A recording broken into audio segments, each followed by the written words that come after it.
So, hello everyone. I'm sorry that I never made a video last week. This one's coming up a little late. I've had a lot happen to me lately. I've been experiencing a lot. I've been having a lot of fun adventures, but it's also been a really long, rough month, and it's hard to kind of keep my mind straight right now, try to keep my thoughts from being jumbled. But I just wanted to stop in with a little video, my vlog for the week, the Duke's Diatribes #2. Um, there's really no topic concept for this. I'm just wanting to share what's been on my mind right now. Um, I guess my biggest thing is that right now it kind of seems like the calm before the storm. For anyone that's been watching everything politically, been watching what's going on around the world right now, what's happening with the monetary system, all the trends, if you look at history, you look at what's happened in the past and how things are so similar to this day and age, you see that we're hitting that point. I've been warning people for 2, 3 years now that the dollar's going to collapse, that we're going to have another stock market crash. The number of reports that have been coming out saying that, this recession that we had, back in 2008 is going to happen again, but this time it's going to be worse. There's the predictors that are saying that it's going to be worse than the Great Depression.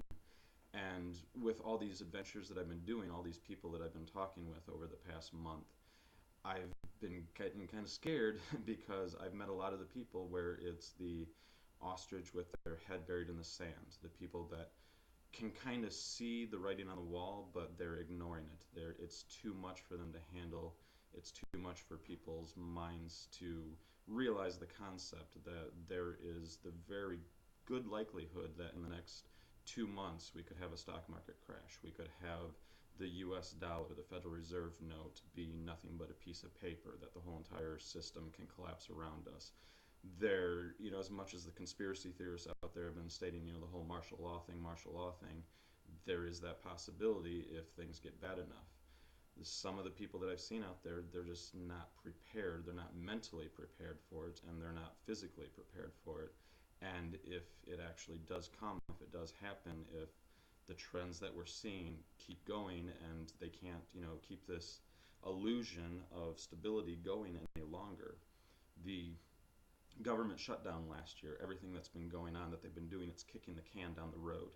It's just prolonging the inevitable, finding ways to twist numbers, to bend things around, to try to finagle things so that you can keep this crumbling system going. And I've been trying to warn people for years. I've been looked at as this, crazy person, the conspiracy theorist, and all that stuff. But it's hitting that point. It's coming to that point, and I'm just worried that right now we're hitting that calm before the storm. We're hitting that point where things seem level, things seem fine. I haven't heard any real major news reports of anything happening in the past week or two. Things have gone quiet, and to me, that's more scary than anything else.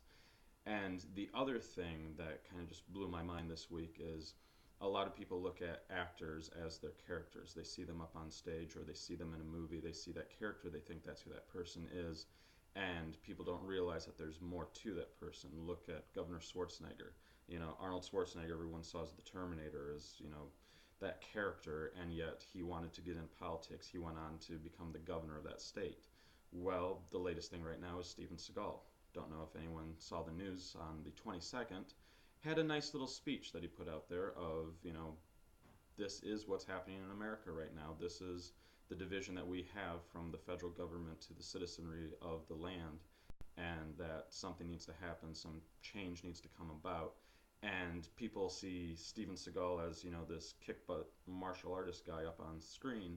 Well, if he really does have that type of a go to attitude with real life, then we need people like him. We need those other people that are willing to stand up, willing to finally make those statements of, hey, everything's getting kind of effed up here in America right now, and something needs to happen, some change needs to happen, it needs to happen soon, or things are only going to get progressively worse and worse and worse. And I think we're hitting that tipping point where there are enough people fed up, there are enough people frustrated, there are enough people that see the writing on the wall, they see everything that has the possibility to happen, and we're getting prepared for it. I've been preparing myself for the past year or two in my mind, and now I need to start preparing myself physically. There's the people out there that are the gun rights activists, and if it does come down to a Second Amendment issue, then things are even going to be 10 times worse. Myself, I'm a nonviolent person. You know, I'm more on the type where I would lay down my life for someone else before I would take someone else's life.